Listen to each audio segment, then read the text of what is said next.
an eye for an eye and a tooth for a tooth. But I say to you, do not resist one who is evil.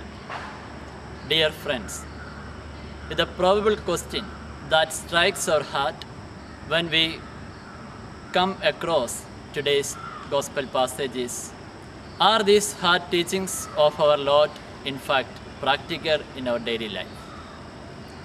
We do find difficulty in practicing these in our daily life.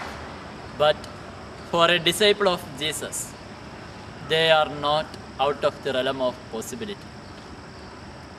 Because our Master is our model. Jesus laid out his teachings in his life. This is highlighted in several events in his arrest, trial, and crucifixion. At the arrest, when Judas, one of the 12, approaches with Roman guard, Jesus doesn't say, "You traitor." Instead, he says, "Friend, why have you come?"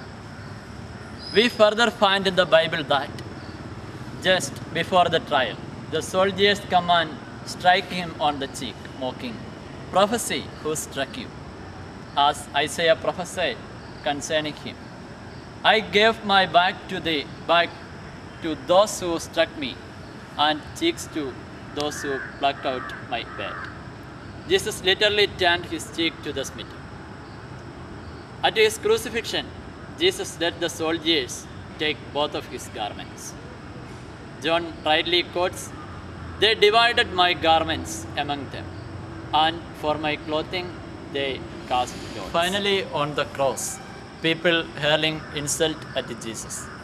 However, instead of reacting back, Jesus proactively acts by seeking his Father to shower blessings on those who insulted him. Dear friends, what makes a Christian different from everyone else?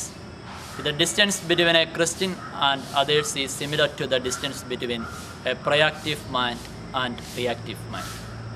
We Christians need to be proactive in nature, and proactiveness is a grace of treating others not as they deserve, but as God wishes them to be treated. So, during these beautiful moments of meditation, let us pray, Lord, fill our hearts with the grace of your Holy Spirit to be more proactive in our day-to-day lives. Thus, be patient during adversities. So, during these beautiful moments of meditation, let us pray, Lord, fill our hearts with the grace of your Holy Spirit to be more proactive in our day-to-day lives. Thus, be patient during adversities and humble in prosperity.